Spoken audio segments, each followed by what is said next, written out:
अब अटल के चेहरे को देखकर नफरत हो जाए, घृणा हो जाए अटल के नाम से, ऐसी दास्तान तो आपने सुन ली, मगर क्या ये पूरा सच है? जानता हूं हिंदुस्तानी समाज में किसी औरत की अस्मत पर हमला करना सबसे घिनौना गुनाह समझा जाता है और ऐसा करने वाला सबसे घिनौना गुनहगार। तो कैसा लगेगा ये जानकर कि अटल बिहारी वाजपेयी सरीखी शख्सियत ने भी जिंदगी में एक दफा अपने खिलाफ चुनाव लड़ने वाली एक महिला की अस्मत को सरेआम इस कदर तार तार किया कि उसकी वानगी सुनने भर से आपको शर्म आ जाएगी।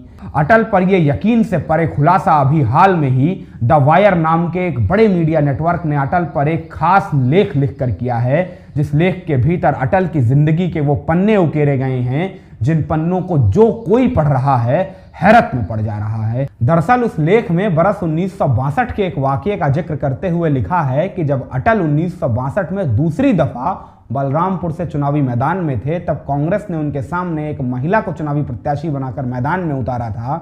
नाम था सुभद्रा जोशी और बकौल द वायर मीडिया नेटवर्क अटल वो चुनाव बड़े आराम से जीत रहे थे।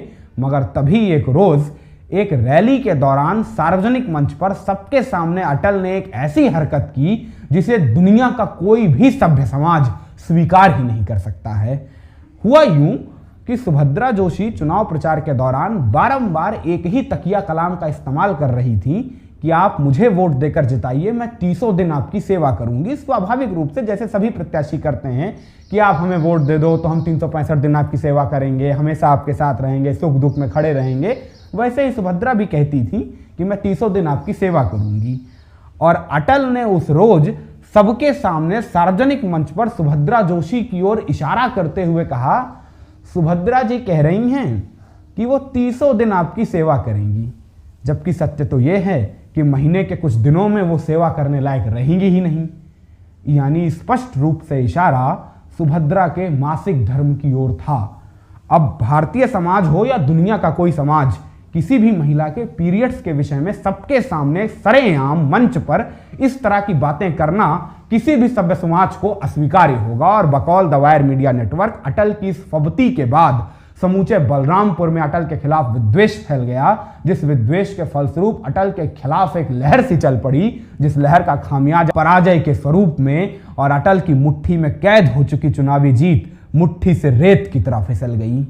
अब अटल के चेहरे को देखकर नफरत हो जाए, घृणा हो जाए अटल के नाम से, ऐसी दास्तान तो आपने सुन ली, मगर क्या ये पूरा सच है? क्योंकि अभी भी अटल बिहारी वाजपेयी के समर्थकों का एक बेड़ा ऐसा है जो इस कहानी को कपोल कल्पित बता रहा है, और एक ऐसा भी तबका है जो इस कहानी को अटल सत्य बता रहा है। मगर इन दोनों ध्रुवों के बीच सच आखिर है कहां, इसकी पड़ताल करेंगे हम। आज बताएंगे आपको अटल पर लगे इन आरोपों का सच क्या है।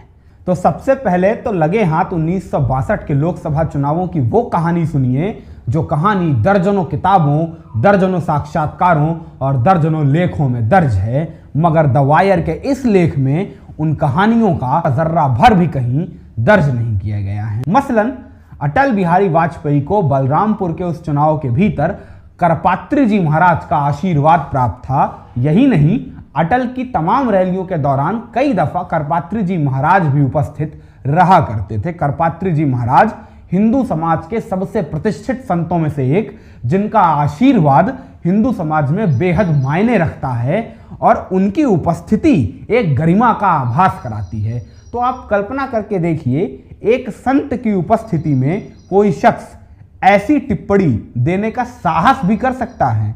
कोई लफंगे से लफंगा शख्स भी ऐसी विभूति के सामने ऐसा वक्तव्य देने से पहले हजार क्या लाख दफा सोचेगा। तो यहां तो पंडित अटल बिहारी वाजपेयी। मगर चलिए कोई बात नहीं, ये छोटी सी कहानी है, कहीं रह गई होगी। मगर अब बारी उस कहानी की है जो अपने आप में हिंदुस्तान के इतिहास में दर्ज है, मगर द वायर के इस लेख में इसका कहीं कोई जिक्र नहीं मिलता है।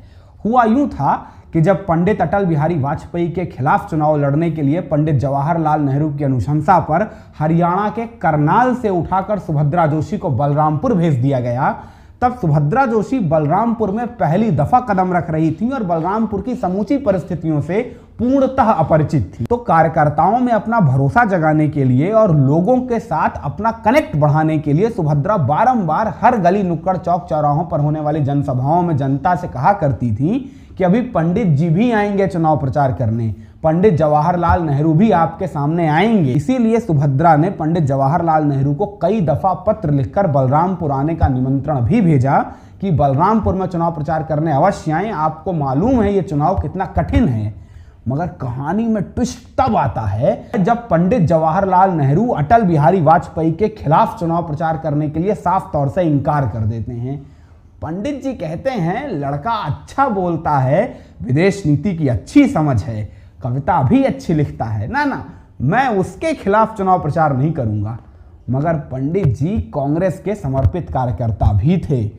तो बलरामपुर से कांग्रेस को जिताने के लिए नेहरू ने सांप भी मर जाए और लाठी भी न टूटे की नीति अपनाई। खुद अटल के खिलाफ चुनाव प्रचार करने के लिए बलरामपुर भी नहीं गए, मगर कांग्रेस को वो चुनाव जिताने के लिए एक ऐसा हथियार अपनाया जो हथियार अपने आप में इस देश की राजनीति के लिए बिल्कुल नया था। पंडित जवाहरलाल नेहरू ने बंबई की फिल्म इंडस्ट्री में संपर्क साधा तब के मशहूर सुपरस्टार बलराज साहनी से, जिसके बाद बलराज साहनी बंबई से अपना सारा सड़का मड़का बटोर कर बलरामपुर में रहने ही चले आए। एक हफ्ते तक बलराज साहनी जैसे सुपरस्टार ने अटल बिहारी वाजपेयी के खिलाफ पगडंडियों पर घूम घूम कर प्रचार किया तो अटल का चुनाव हारना तो वहीं सुनिश्चित हो गया था। यह हिंदुस्तान की राजनीति में स्टार्स के जरिए प्रचार कराने का पहला वाकया बताया जाता है, मगर इस सबसे नए हथियार ने अटल बिहारी वाजपेयी को उनके गढ़ में शिकस्त देने के लिए समूची पटकथा तैयार कर दी थी। और बलराज साहनी के चुनाव प्रचार के जरिए अटल बिहारी वाजपेयी को शिकस्त देने का यह वाकया तमाम साक्षात्कारों में, दर्जनों किताबों में, दर्जनों आर्टिकल्स में आपको छपा हुआ मिलेगा, मगर द वायर के इस वाकये का जिक्र कहीं किसी किताब में नहीं मिलता है और ना ही द वायर ने अपने लेख में कहीं किसी किताब का उल्लेख किया है जिस किताब से यह किस्सा उद्धृत किया गया। और तीसरी बात, एक सामान्य सा तर्कशास्त्र है, अगर किसी इलाके में किसी चेहरे के लिए एक रोष की लहर हो, गुस्से की लहर हो, तो वहां जीत हो या हार एक तरफा होती है। जबकि अटल बिहारी वाजपेयी 1962 के बलरामपुर चुनाव में महज 2050 वोट से चुनाव हारे थे। लोकसभा का चुनाव महज 2050 वोट से हारना एक तरफा पराजय की ओर कतई इशारा नहीं करता है। जबकि अगर समूचे बलरामपुर में अटल के खिलाफ ऐसे विद्वेष की लहर होती तो निश्चित रूप से अटल की पराजय एक तरफा होती। ये सामान्य कुछ तर्क हैं जो मेरे अनुमान में द वायर के इस लेख को गलत करार देते हैं। हो सकता हो किसी पुख्ता किताब से उन्होंने लेख लिया हो सकता हो कोई पुख्ता सबूत हो उनके पास, तो मसला अलग है। ये मेरा व्यक्तिगत अनुमान है सामान्य तर्कशास्त्र के अनुसार। अगर आपको ये विश्लेषण पसंद आया हो तो लाइक करना मत भूलिएगा, शेयर करना कतई ना भूलें, जिससे अटल पर लगे इस सबसे घिनौने आरोप का सच ज्यादा से ज्यादा लोगों तक पहुंच सके।